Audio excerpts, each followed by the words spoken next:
Yeah, well, you know, that's like just your opinion, man. Hello and welcome to the Audio Opinion Show, where audio people gather and share their opinions and disagree about things for fun and nonprofit. I am your host, Brian Maddox. I'm joined by my co-host, Andrew Broughton, who is my favorite Andrew Broughton ever. So that's a good thing. Not your favorite Andy or Andrew? Just I'm qualifying it. We're keeping it very well qualified. We're joined by a panel of distinguished guests and extinguished guests. You can figure out which one's which as we go along. We're mostly live production people, so it's, we're probably going to have conversations that have sort of a focus on that. We're just going to kind of chat about stuff for a while, and we're going to pick a topic here in a second and then almost certainly go off topic within 5 minutes and never go back on topic again, because that's how we roll. But I just want to welcome everybody and thank them for being here. And with that, I'm going to see if I can make the stupid poll system work, since it didn't last week. Let's see if it works this week. Okay. So first of all, we have the most important question, and we're going to launch. I'm launching. Okay. There it is. So there it is. I feel vindicated. So I know on YouTube you can't see this, so I'm going to read it off to you. So the most important question: what is the best scene or scenes from the greatest movie ever made? I misspelled that, but what's the best scene or scenes from the greatest movie ever made? Multiple choices are an option. So do we believe that it's the sword fight on the COI? Extra credit if you know what the COI is. Is it the Battle of Wits to the Death? Is it Miracle Max and Valerie? Everyone always leaves out Valerie. Is it Marriage? That blessed arrangement, that dream within a dream. Is it, what is the greatest movie ever made? Or is it none of the above? Multiple choices are a possibility. You can choose whatever you'd like. I have a machine that I can actually choose, so I am going to vote. Click on every single one of those. I wasn't. Well, you can't click on none of the above and all the other things. I can't help it if your system is broken. All right. So there are many votes, and so I will end the poll because I don't care if everybody's voted. So it looks like the majority, and I'm sharing this with. Actually, I've got none of the above, which is a correct answer, because you can believe that there is a different best scene, and I can go along with that, and I can agree with that. However, we have an equal number of votes for none of the above. I'm sorry, for what is the greatest movie ever made.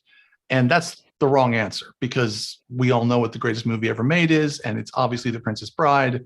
I don't know why I have to keep saying. Does anybody on our esteemed panel know what the COI is? Hence, there was a sword fight up there. Cliff of Insanity? Yes. Yes. Money to the Canadian. All right. So now we all know how to vote. That's pretty much what that's all about. So now let's figure out what we're actually going to talk about. What's our topic for the day? What's our topic for the day? I closed it by mistake. Try again. You closed it by mistake? Well, I was trying to close the other one and close the whole thing. I'm so glad we co-host because we are so professionals. It's so awesome. Okay, I'm going to. I was about to vote and it disappeared. That's me. All right, so we're going to start over, and we'll edit this out, except we can't because we're live, so we're just going to have to deal. Welcome to live television. I wish I could vote. All right, so can everyone see the poll now? No, you broke it now. Oh, you got to be freaking kidding me. We can see it. We had it, and then you broke it. And then I broke it. Oh, it says share results. I think you closed it, but none of the rest of the Maddox guy. You have to redo it. Here we go. Relaunch poll. Relaunching a poll. Yes, relaunch poll. Now we can see it. All right. Oh, we are professionals. Do not try this at home. What's our topic for the day? The X32 was a game changer. That's a statement of fact. I'm not really interested in discussing it. But do we think it changed the game for the better or not for the better? That's a And for great the record, topic. for those of you who want to talk about this, it's not a debate about whether Behringer is evil, the overlords that are coming to take our children, but low-cost consoles, what did that do for the industry? That's really the question. They came to Two, take our children. yeah, they are coming for our children. The second one, what's your favorite speaker system? Generic question, doesn't have to be a PA speaker. And most importantly, why? Third, what is your favorite microphone? Again, any microphone. And what's, and most important question, why? And option number 4, can we please just talk about motorcycles? Can we please just talk about There it is. motorcycles? Good one, Mike. I can't vote. I'm so upset. vote early, vote often. Which way would you like me to vote for you, Andrew? Okay. What am I allowed to say? Or mugs with different, I want to talk about the X32. that say different things for this show. Even Okay. though I'm a biker, Oh. even though I do drive All different motorcycles. things. I don't know about the rest of you. Okay, I am a coffee mug collector. I have, yeah. You have. Maybe we should talk about many that. places. I find unique little coffee cups here and there, and I'm like, yep, I gotta have that one. Okay. Well, we haven't even picked a topic yet, and we've already gone off track. So I feel pretty good about that. So I've ended the poll, and I'm sharing the results. And as a matter of fact, topic number 1 that our host Andrew Broughton wanted is, so I'm blaming him. Did you see how I did that? It's fun to be in charge. But the X32 was a game changer, quote unquote. We probably remember them marketing it as game changer. But did it change the game for the better? And the real question, as I said, is did really low cost entry level digital mixing consoles change the game for the better? Are we better off in the long run? And because I'm going to ask Andrew Broughton what he thinks about this topic first. And you knew it was coming to you, so there you go. How do I clear this thing out of the way? Is the wind up in the pit? Well, it's a topic it's a great topic because there are so many aspects to this. There are some things that it definitely changed for the better. For example, the thing that I like right now is that people show up to do their in-ear monitors and they have a rack and they do it themselves. It's like, oh, that's really nice. Don't have to worry about your monitors. That's great.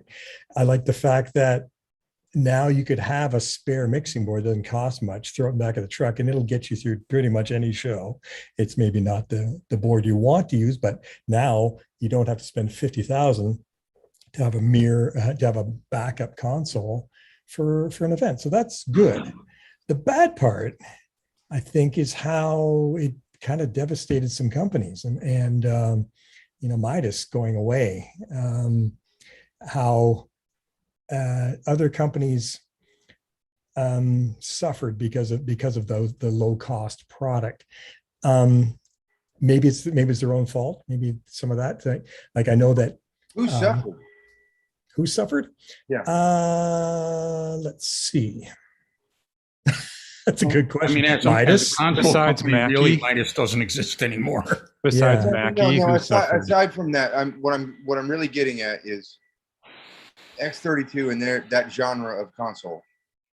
Who really did suffer from the release of that? Not suffering from Uli buying Midas, but who suffered from the release of Maybe the X32? maybe not the companies, but now you go to any club or any place, that's what they always have. You can't, it's very difficult to get something better a lot of times when you're in that market. It's definitely What lower would the level. what would they buy that would be better though that they could afford? They would still have like Soundcraft Deltas in those clubs. Well, maybe they And shouldn't have anything. And Mackie 24x4s. I mean, And that's which is a really good point. Yeah. It's sorry, I just interrupted somebody, but it's a really good point because basically, if you were touring at the club level of all the clubs that are all now full of X32s, yeah, they were all full of analog deltas and Mackie you know, 2408s, or I know that's not what they're called, but whatever, you know, or whatever. It was, you know, and the X32 was holy crap. Like I have like compression on everything, and I have like, this is amazing. Right. That is my point right there. That is my point right there, because it actually, to me, it actually opened up having all of that stuff, having real prosumer grade in some respects, yes, but it had real dynamic processing and EQ on there, and proper EQ, you know, where heck knows what you were walking into before that. You know, if you were a D level or below touring artist who, you know, yeah, you would put out a writer and spec something, but the promoter went, yeah, right, buddy, whatever, you're getting what I give you. You know, now you can at least been get that that level. Yeah, I think that that guy, I think you so. know? besides the Mackie 24x4, the X32 is single-handedly responsible for creating better sound in that market across the board, period. Better control. Well, but people Yeah, learned how to Kerr. use those tools though as they were given Well, them. But yeah. you know, 30 Well, years ago or Peter, like that's 40 years a whole ago. nother topic, brother. I don't Yeah. know if I agree. Well, but learned how to. But 40 years ago, Mackie did the same thing for those clubs that had Tapco 6-channel mixers in them. Absolutely. Amen. You know?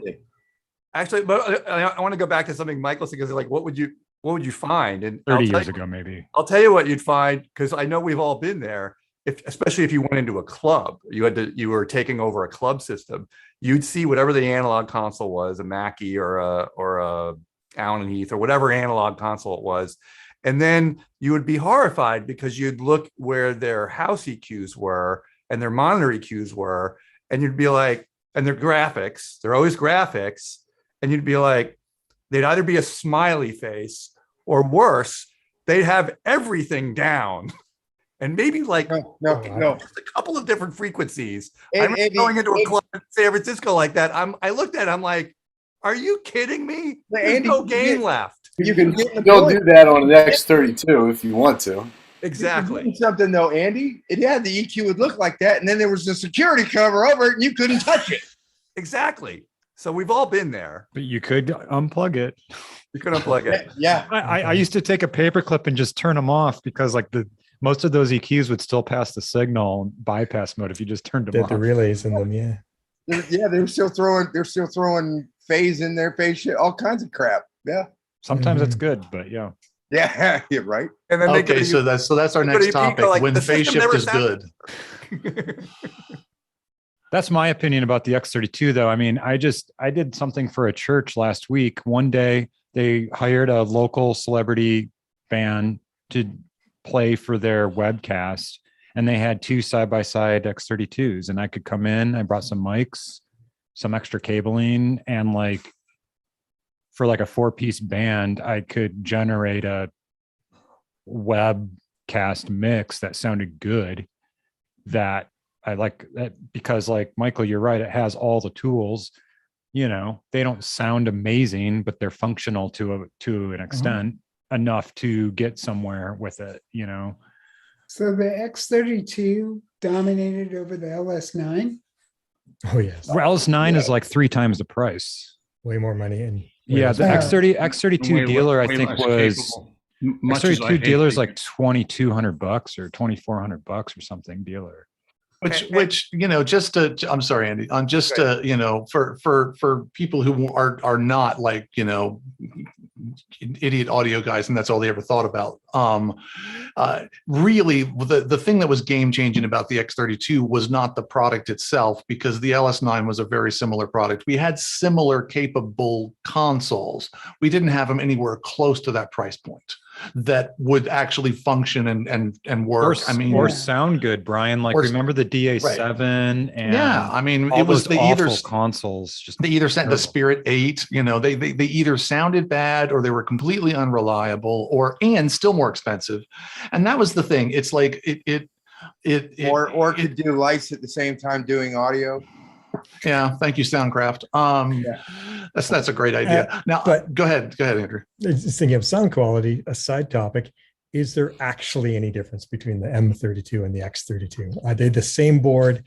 My theory is that they've actually done a little bit of changing in a signature of the preamp, and it's actually the same preamp. But Yeah, I'm with done you. a little digital And processing to change. There's raise hand, interrupt. There's a website I found. I can link the URL later or whatever, where you can compare the M32 and the X32 preamps. I went through it with my nice headphones on, and there's, with your golden ears glued to the headphones, there is no distinguishing the difference between these preamps. I'm And sure it's my- the same product. I As thought these it was engineers the- want to trip about the preamps, I mean, if you can't tell the difference listening to some acoustic guitars through your nice DA and your nice headphones, you sure as hell can't tell the difference mixing some club gig between the X32 and M30. And honestly, dude, One's got the nice meters in front of you. One you got to like kind of lean over and look at it, and that's about it. I far as- wired Yeah, it was if the you go plug-in buy, design. if you go buy, rent, or get, however, a decent Midas, head amp unit, a DL251, and plug your Behringer into it, guess what? There you go. Yeah, a decent Midas preamp. But that's not what Or they're for talking two about. channels the to either M32 in that console X32. cost. A DL50. I mean, an Go ahead, Matt. XL42 is a decent Midas preamp, and it costs as much as a Behringer mixer does for two channels. So I don't know this for a fact, but I'd be willing to bet that maybe the faders on the M32 are better than the X32. They are. It's a They're They not faders. They're digital solid. encoders. I don't know this for a fact. I don't know if they'd hold up better on the road or over time or whatever. They just feel a little bit better. That's it. I think they actually might even be a longer throw on the faders. The interface is more, comfortable to mix on. But people who want to talk about the sound and the preamps, get out of here with all that. Sure. It's about the interface. I wish I heard Ike it was was here because the mostly trick the- to make pots feel better, right? They there's a like elastic gel that they insert into the pot that's non-conductive to make it feel higher quality. That's kind of awesome. So it's That's- probably, Yeah.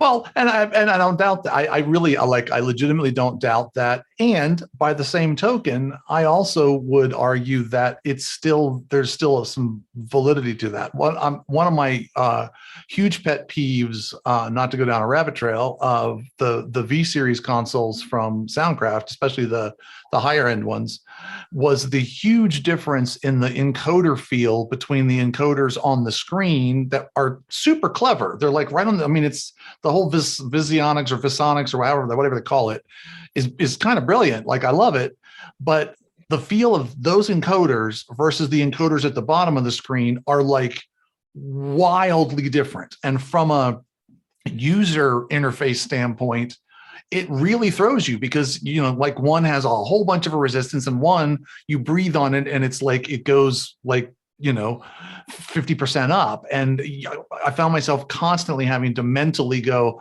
oh, right, these are the ones that are hard to turn. These are the ones that are easy to, it seems silly, but is less apparent. I think that difference is less apparent on a Studer, which is where that comes from. Studer invented that.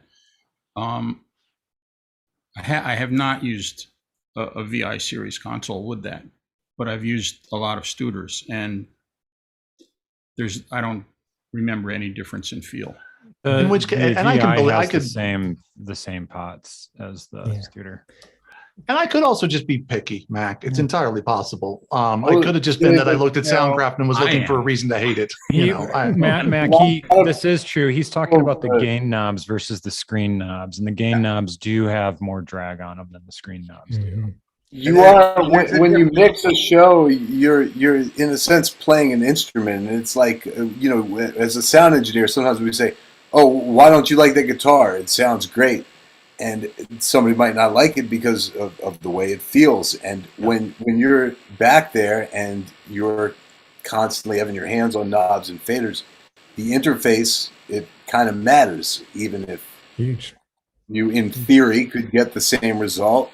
no matter what the hardware is. Mhm. It's kind of an immersive experience. So that stuff does matter. Yeah, no, I think it absolutely does. Go ahead, Mr. Broughton. Was Behringer the first to have the iPad app?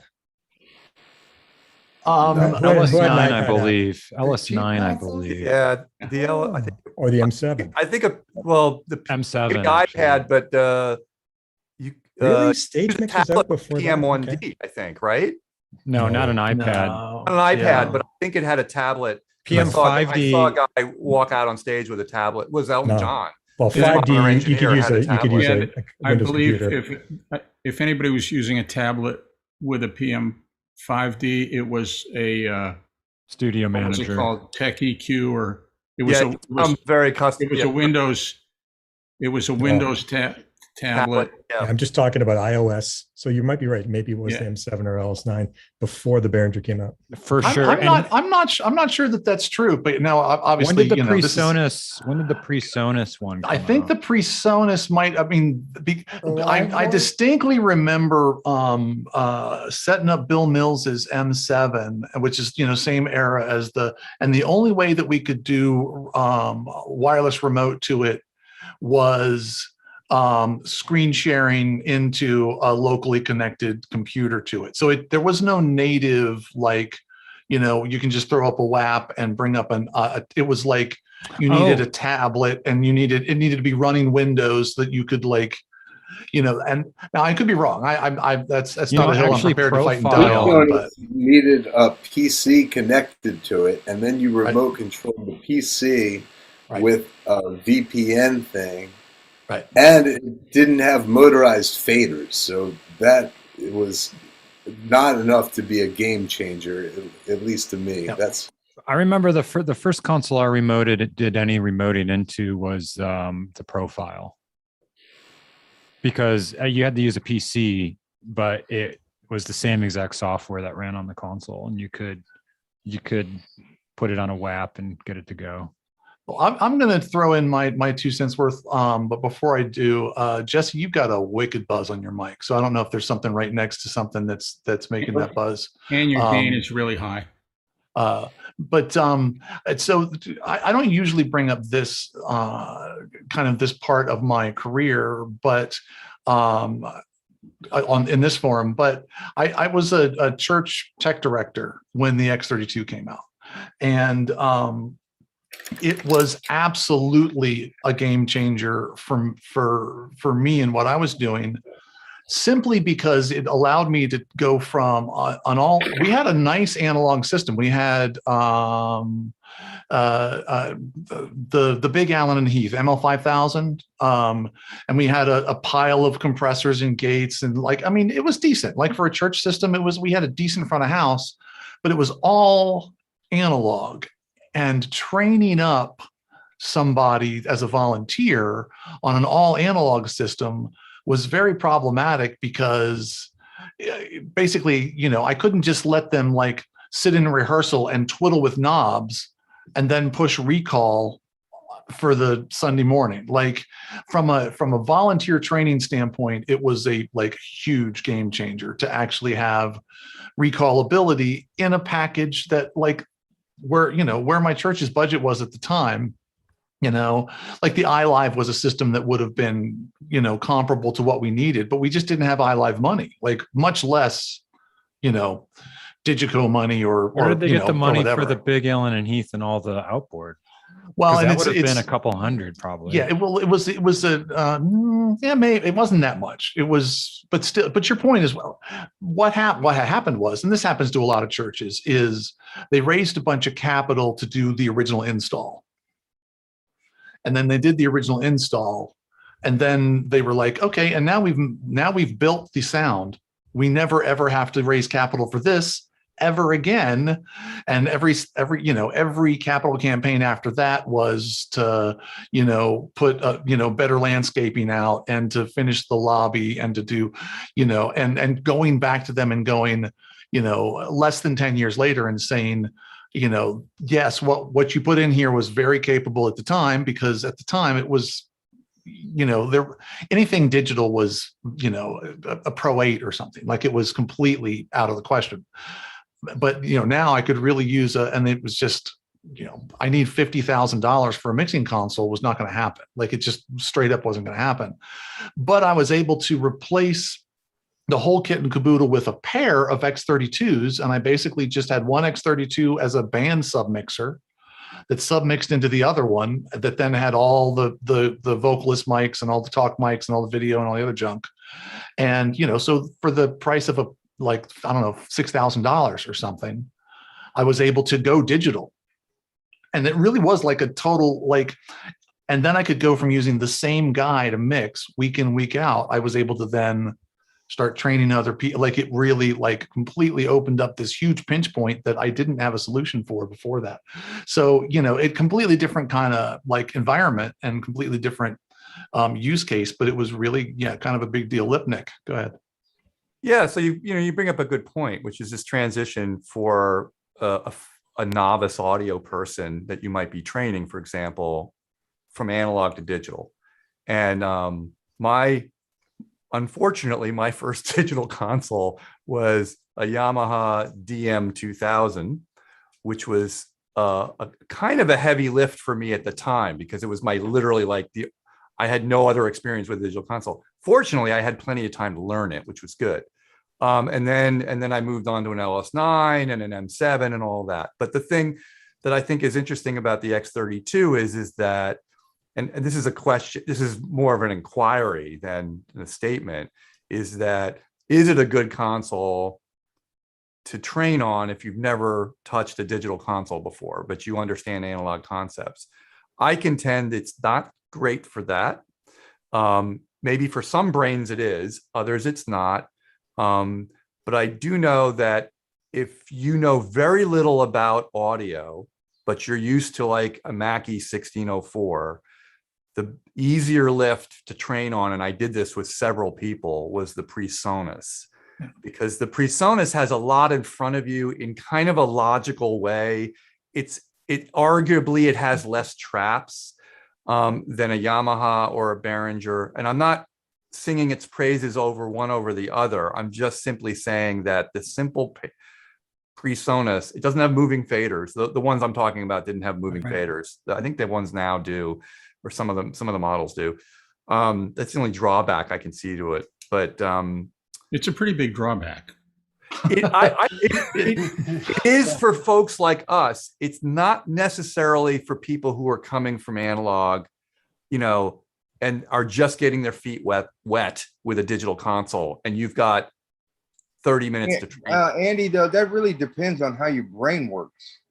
No, absolutely. I totally agree. Console work surface to console work surface, you get along with it or you don't, because it laid out how your brain thinks about it, or it's not. Right. And for me, not only was the PreSonus pile of dog poo, but it didn't work for me the way my brain thinks about audio and wants to do my workflow. You're different in that regard. What I'm talking about is, for example, getting into traps. If you're coming from analog to digital and you're on a complex digital console where you can do a lot of different routing, you can get yourself into some trouble if you're not careful.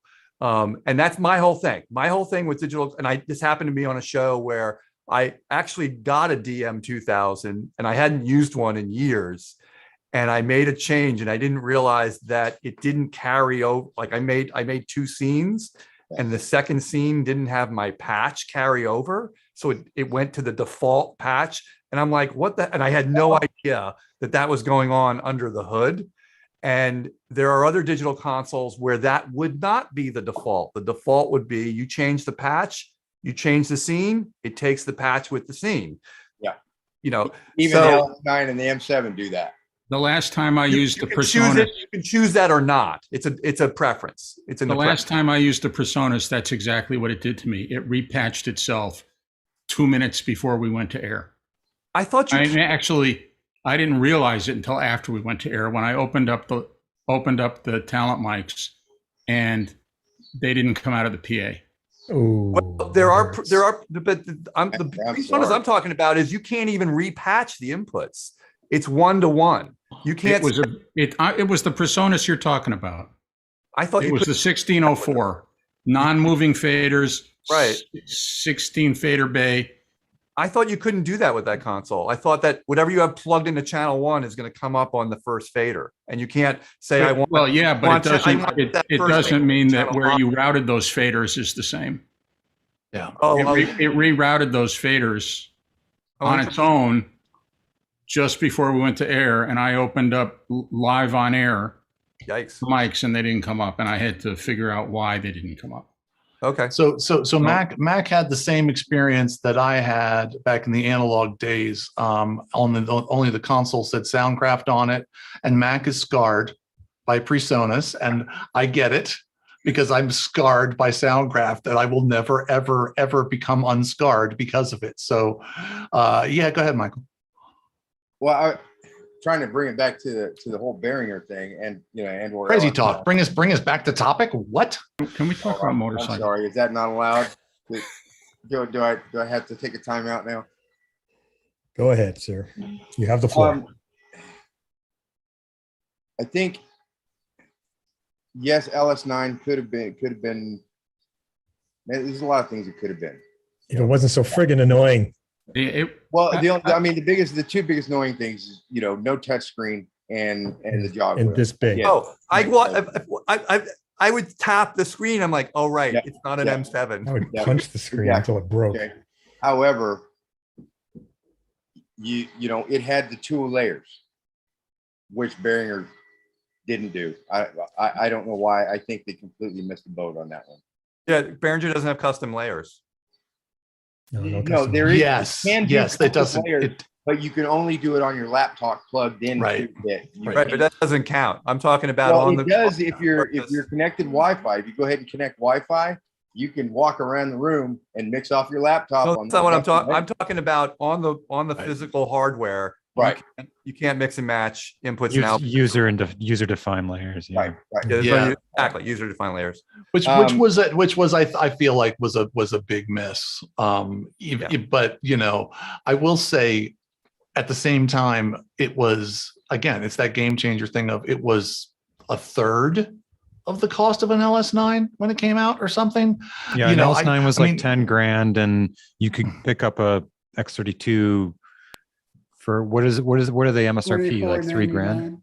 Yeah. Yeah. They were on for good. Talking a 12-year time difference between them. The LS9 was $10,999 in 2007. But so is a QL1, which you could arguably Right. say is an X32 replacement. So I Or own a Tio or a Tio. I own a QL1 and a Behringer. And the reason I own a Behringer is that I got hired to do a show in San Diego, and the vendor, who I know very well, did not have gear available for this client who uses them all the time. So the client said, I'm just going to order from the hotel's 800-pound gorilla of a company, PSAV. We all know them. And I said, they're going to charge you out the yin yang. And he said, oh, I know. And I said, tell you what, I know what they're going to give you. They're going to give you a Mackie 1604 and a graphic EQ. Why don't I rent you a Behringer, and I'll charge you half as much as they charge you. And he's like, great. So I didn't even own the console at the time, and I had 2 weeks to get it. And I got it was a slightly used Behringer Producer, which weighs less than 50 pounds.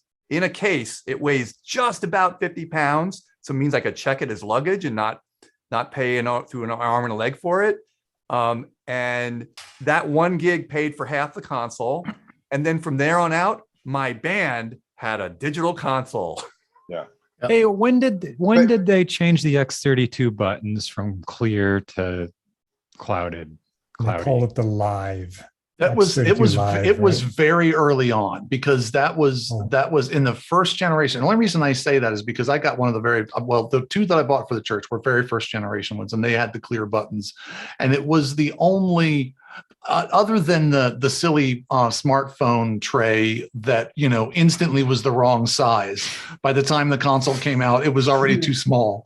But it was the only real, like, which, you know, you have to give credit where credit's due. It was the only real miss in the whole entire engineering was the clear buttons they got sticky real fast. And if they weren't manufactured just perfect, then they got sticky. And that was when they switched over to the fuzzy buttons, which I think was really just the caps, but I don't know for sure. But anyway, and that kind of fixed the problem. But yeah, I mean, again, when you think about, like, you know, and I remember very well when they were developing that desk, and you know, they said, I think they announced in 1963 that they were developing the desk, something like that. And then every year, you know, at NAB, they'd be like, it's coming. It's coming. Then it's coming. Then they'd show a picture. That they'd run away. But you know, that was Yamaha. Anyway, you know, going back to Andrew's very first comment about it hurting people, Michael, you know what the X32s did hurt actually? Are small-time regional sound rental houses that were supplying theaters and churches. How? Because all these theaters and churches bought, like, you know, they bought X32s when they normally would have rented something from the rental house. So all these theaters and local, like in Chicago, every theater owns an X32. It's like, Yeah, but is that I see your point, but I'm going to counter with this.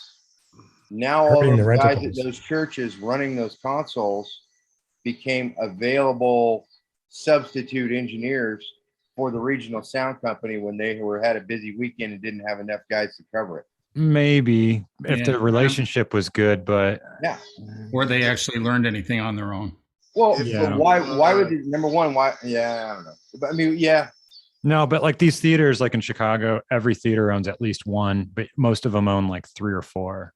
And, you know, they use those for all the smaller stuff that they normally would have had a van run, you know, a sound company deliver some stuff in a van for it, you know. Well, and I think you can't. I'm sorry. Sorry, Michael. I didn't mean to interrupt you. And Jesse's done his hand like 5 times, and he's been very polite and not cut us off. So I appreciate that. He fixed his mic too. I mean, yeah, I'm definitely not polite. Well, and Jeffrey just won't stop talking. Good Lord. Yeah, it's blabbermouth. He's in that. It's great because in my layout, Jeffrey is Alice, which is just kind of cool. It's right there in the middle. Who the F is Alice? Talking about Hollywood Squares here. Oh my god! But I will say you could, you know, I mean, what did the X32 hurt? And you know, folks that bought an LS9 the week before, you know, that was painful. And frankly, you know, there were manufacturers and, you know, Yamaha was not the only one that had, you know, engineered a product at a certain price point that they were selling at a certain price point that they could make money at a certain price point. And all of a sudden, you know, Behringer just dropped this freaking bomb in the middle of the marketplace. And, you know, they were, Yamaha scramble. And they came up with the TF, which we can debate for a long time as to whether that was helpful or not. But that's neither here nor there. Jesse, what were you going to say? I was just going to say that in the big picture, zooming out to your initial poll question, I think that in terms of quality sound for the attendees of shows, in terms of engineers being able to get their hands on access to more tools, basically in every big picture sense, you can say the X32 is going to be looked back fondly by history as a win.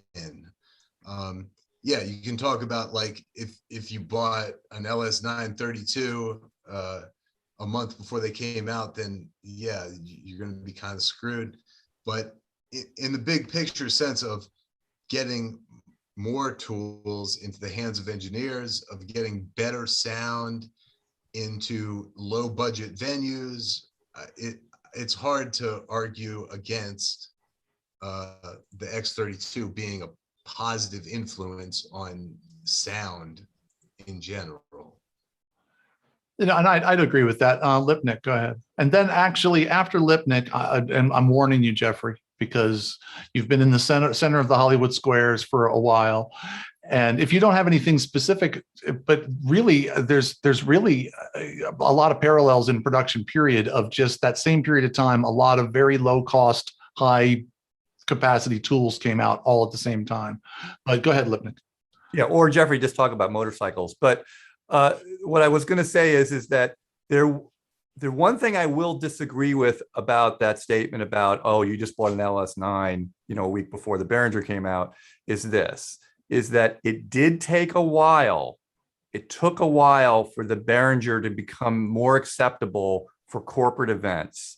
And what I saw was this, and I saw this firsthand, is that for some, not the audience, generally not the higher level producers, they don't care. They just want you to sound, they just want the rig to sound good.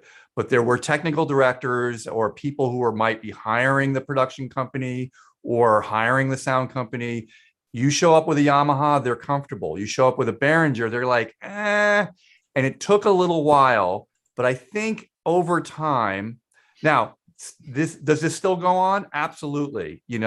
Absolutely. If you don't show up with at least a Yamaha QL, the Behringer logo, you just cover up the Behringer logo and let the light in. Well, and Pete knows what I'm talking about because he's shaking his head. Yes. But if you you got to show up with at least a QL, a CL is better. And if you got a Ravage, wow, you must be doing something right. Yeah, the Behringer does lack some. Also, like I've tried to do like a 2 presenter press con. I'm like, I can use an X32 like when they first came out. It was going to have to be that or like a DM2000 or an LS9. And I was like, I'll take the X32.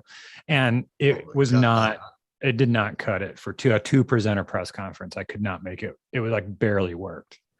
So guys, just so you know that the LS9, so in 2006, the Behringer was 2012. So they had 6 years on top over them. Yeah, I'm not saying, but you so are the people right. that bought the LS9s bought them and had them for 6 years, or could have had them for 6 years. Yeah, and those people buying LS9s were never going to buy X32s. I got a question for all of you. How many of you guys build your show on the offline editor first, and then go load it on the console and do your show? Sometimes I do. You can Sometimes I do don't. that on any console. Yeah, sometimes I do. What blows my mind, though, is you've got this ability, and so many engineers don't do it, and you never know what's going to happen on a loaded day, dude. Truck's late, traffic, it doesn't matter. Okay, now that guy who didn't build his show ahead of time has to kill me on taking time to build his show there on site, putting rehearsal, everything else further and further behind. It's because they don't know how to do the patch. If you could rely on accurate advanced information, then I would build my show in advance for every show. I think all of those clubs that have you can build a template. You've done enough shows that you can build a template that you know is going to work.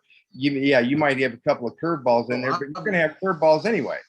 I've got the templates. Yeah. I got the zone defense show file set up, but I'm not going to build a whole show with, I'm not even going to commit to the input list in advance on 99% of the stuff why not? I do. Because, why not? Well, I can only speak to the shows that I do, and maybe I'm just not doing the ones where people can advance it accurately enough in advance yet, but that would be like a dream come true, to have a input list and a stage plot that you could build a total show file, and then even if you're relying on the venue's console, you have no idea how the outputs are patched. Yeah, and that's the other thing. It's the patching is an issue. Good points of building show files and what a change that was for digital consoles and everything else. But the X32 didn't bring that to the table as a change that existed before. So I build show files, but they're for the console I spec. Yeah, and then a quick thing, and then I'll cede my time because I know Jeffrey has to speak, which is that one really great thing though about working offline is training someone on a digital console. I always tell them, get the software, play with the software, do as much as you can in the software, because then they're not hunting and pecking on the actual console, trying to figure out, where is this thing? Well, it's in the software. And at least they can get going quickly with that. It does depend on the console, though, Andy, because most offlines don't directly reflect. It's true, but like I had to train someone on a QL who had never used a digital console before, and I said, just get the software and play with it, and then ask me questions. I'll take you through a few things just to get you going. And I got him up and running a lot quicker than if he were hunting and pecking on the console. Jeffrey, please deliver us from our mindless ranting. All right. So a few things that I thought of. First of all, the M32 is heavier than the Behringer, I think. Second of all, is it Behringer or Behringer? That's a different can of worms right there. Good. Very good point. Very good point. Ask a German. A little bit about my, yeah, absolutely. A little bit about my background. I grew up cutting my teeth on the PV boards. Our first band had the PV MD16, I think it was, and I worked for a small theater that had a Yamaha 64 board. My first digital board was Yamaha, and that's when I realized that some mixers had to re-realize how to mix a console.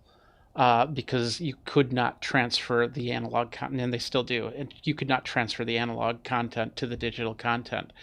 I've used many Behringers before, X32s. I personally, because small band, I don't do high-end stuff, but we have a QSC Touchmix because we're in the QSC environment, and it's a great little device because it's size of a laptop. Don't have to carry in a whole thing there. The biggest problem I have with the X32 is the app itself. It's a horrible app. It's you could give an app to somebody and they could screw up the whole board with one button. The iOS app or the computer app? All of them. Really? All of them. I've always felt it's probably the best software out there. So if you don't set up the security, if you don't know the security of how to set that up in the X32, you're giving everybody the keys to the castle. That PV console sounded pretty good. That goes for every remote control software. Well, that's true, but the QSC Touchmix, for example, it's actually really simple. You get asked at the beginning, this iPad just entered in, this phone just entered in. What are you going to give it for the control? And then you hit the buttons, and then they get the control. Whereas the X32, it's like if you know the IP address, if you know the if you're connected to their Wi-Fi, keys to the castle. I will respectfully beg to differ on the. You can have them download the app that only gives them access to their to the aux mixes and not even to your front house mix at all. Yeah. Once again, guys mix their phones a lot.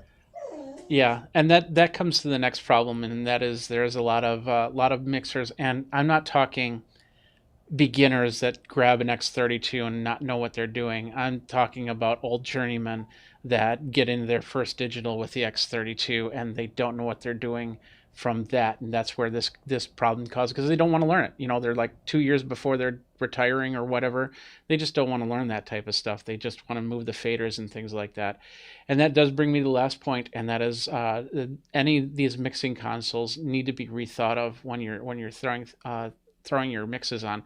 Like for instance, with the first thing I did with our digital mixer was usually the drums are first in the line, and I moved them to the second, because now everything is segmented 1 through 8, 9 through 16, 10 through 20, whatever. And I didn't want the drums to be on the first screen of anything. And the first thing that happens when you turn on a lot of these mixers, you get to that first screen. I want the vocals to be there. I want the guitars to be there, because that's what I'm going to change the most. I moved the drums to the second screen because that's pretty much a set it and forget it. And every now and then I have to go back to it, but not as much as I do a lead vocal, a lead guitar, and anything like that. So rethinking the look and feel of this of the console is twofold. You have to rethink how you mix on a digital console as opposed to analog. And I love analog consoles. We had one theater where we had Allen and Heath 2400s, and the owner lived and died when the old one was losing like 3 pots.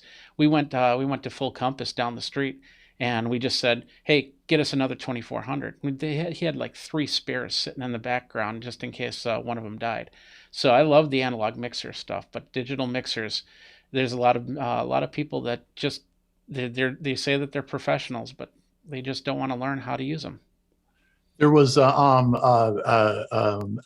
in the chat actually raised what I thought was a really good and Lipnick, I see you. A really good thing that I thought we would talk about more, but we didn't really talk about it. So maybe this topic will come up again, which was basically you also ended up getting a lot of people that were getting thrown in front of digital consoles and and having, then questionable skills and then selling themselves as, high end, like I can mix on anything because I touched an X32. Mickey has entered the building, which means we definitely have to hear from Mickey because he has shown his face. And anytime I get a chance to hear from Mickey, ladies and gentlemen, please welcome Mickey from the Philippines. And I can keep mine short too.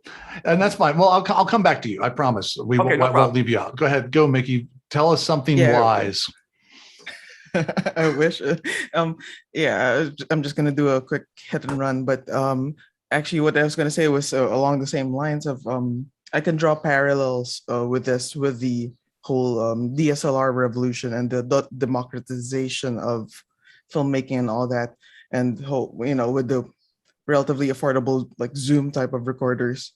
There was a point where I bought the $1,000 recorder, and now I'm a location sound mixer now. Right. And a lot of people, there's a lot of people in the newer generation of mixers and sound recorders that, they didn't have the wonderful opportunity of being able to go through the ranks and apprentice and learn the craft of it step by step with someone guiding, or multiple people guiding them through the whole process. There's a lot of them now that you can twiddle some knobs, but they don't know how to repair gear, or they don't know how to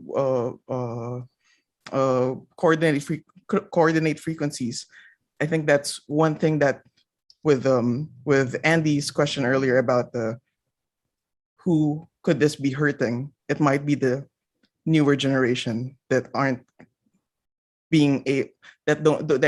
get the opportunity to learn all those things step by step. What does the X32 have to do with coordinating frequencies? I followed his train of thought. Yeah. Just getting the little pieces of knowledge that you earn from going through the ranks. Yeah, I mean, one to that point, like when I was mixing in bars and clubs in high school, I might have had 2 channels of compression to work with. Mm-hmm. What was a compressor? Well, right, exactly, Michael, but like, so I would have to play with the gain of the PA to like maybe use the limiters on the amps for that, whatever. But now with like an X32, all these kids, all these people who are learning, they have access to those tools to learn with if they have a good mentor to help show them how to use them, or a good ear and a good brain to understand what they're doing with it by trial and error. But, like it wasn't until we didn't have YouTube where we could watch somebody show us how to use a compressor. Right. And it was also nice to start off simple. You didn't have a lot of controls. You had to kind of listen and do other things to make things sound good. And if you're giving all the controls right off the bat, you can really get yourself into a rabbit hole that you're not going to get out of because you don't know why you're turning this up or turning that down or doing this or turning Number one key right there, Andrew. You didn't. I'll say one thing. Train them how to listen. Can I raise my hand and I'll say not one thing. I'll say 2 things.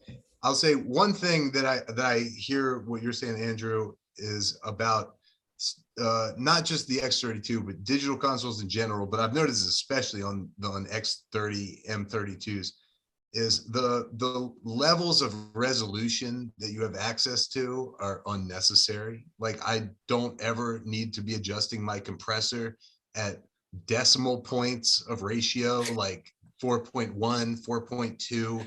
ratio. You're Yeah, getting but Jesse, bogged down. you're right. You got that, but you can't even adjust the delay time on it by frames. The most you get are milliseconds, and I mean, it's like you guys got that completely backwards. I thought they had a feet setting on it at least, but I can't testify to that 100%. The resolution's not But high anyways, in general, I'll say two things, and then I'm going to shut up for at least a little bit.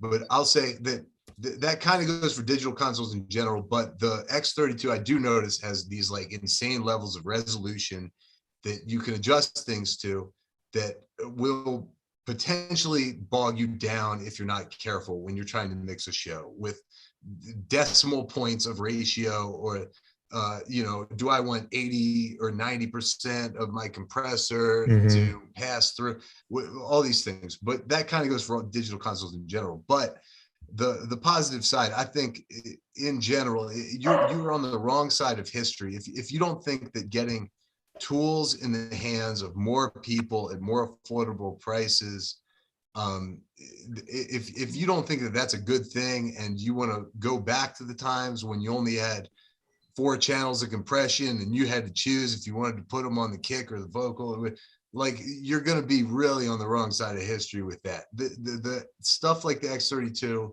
to get a $3,000 console that can do these things and make club shows sound better and give a new generation of engineers access to these tools, access to get better at using these tools. If you think that's bad because, sorry if you bought an LS932 before it came out, but you see what I'm saying. The gist is it's hard to say that it's a negative. History will look fondly on things like the X32 that make this stuff accessible. Well, and your point, Jesse, which is well taken, is the advent of the automobile might have been bad for the blacksmith who was shoeing horses, Right. but I don't think we want to go ahead and say, but so therefore we should just not have automobiles. I mean, it's a completely valid point. Mr. Lipnick, give me your thoughts, and then we'll start wrapping this thing. Well, I think what we're all talking about here too is the right tool for the right job. And clearly the X32 is, the good thing about it is it's actually a good tool for most jobs, but not all. I'm going to go back to something that Jeffrey said earlier, because I got a little like zing there. Where I was like, oh man, I hate the QSCX Touch.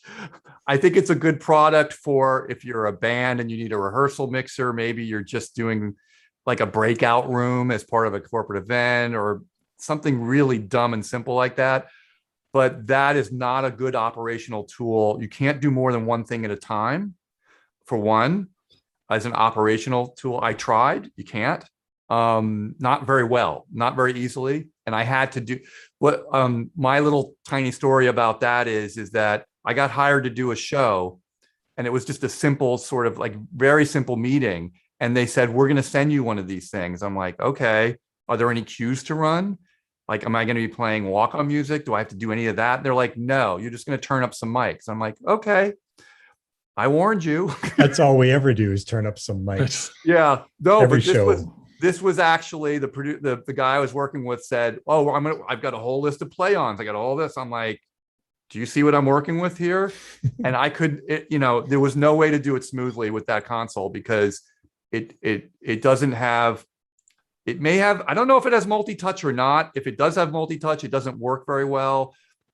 It was really cumbersome. I tried every which way to make that smooth. And I came up with something that was kludgy, but it kind of worked, but it was like, I needed real faders and just the wrong tool for that job.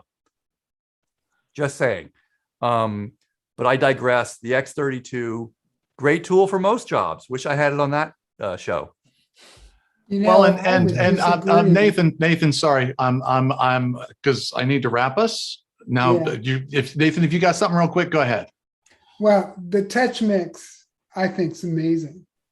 Okay, cool. I'm gonna time you out right there. And the only reason I am is because We will now then set up a future topic, which is going to be X32 versus the Touchmix, and we will battle it out head to head. But to wrap us up, and I do think, but what you touched on, Lipnick, I think it's interesting. Okay, so go back in time to 1990, if any of us that were around in 1990 doing audio, and somebody walked up to you and handed you a Touchmix, you would be like, how many channels? And it has how much stuff in it?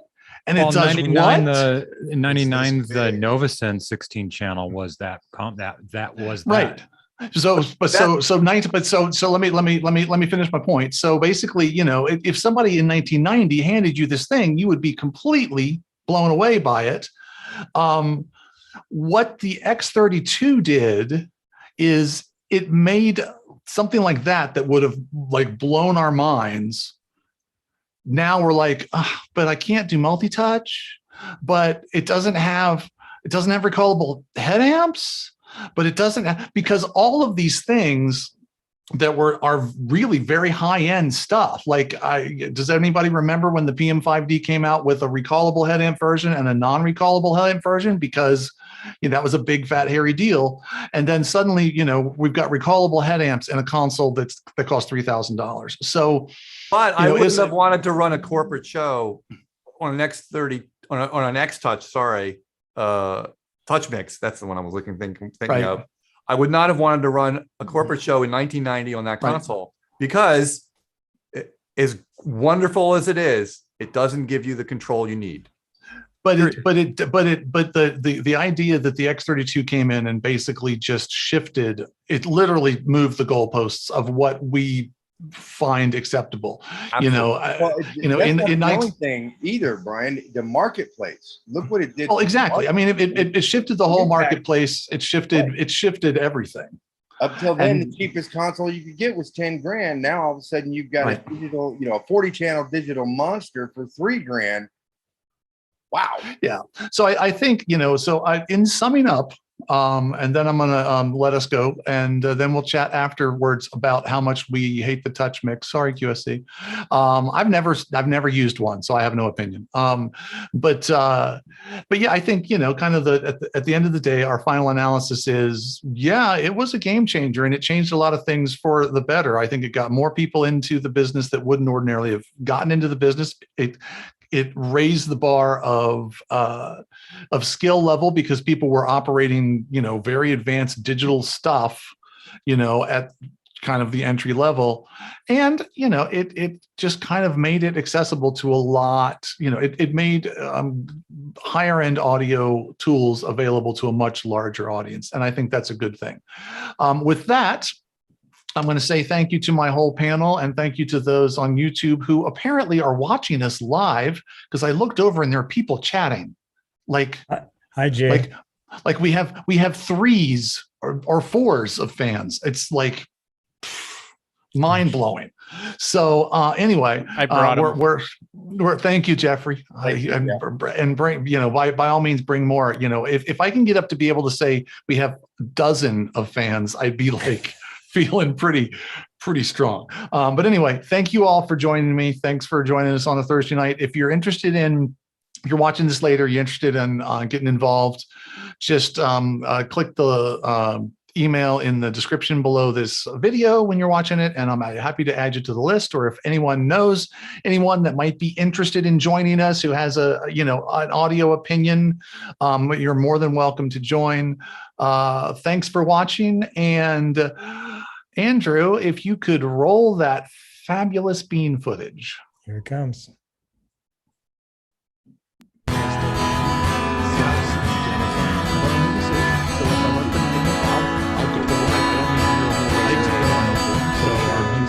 Yeah, well, that's like just your opinion, man.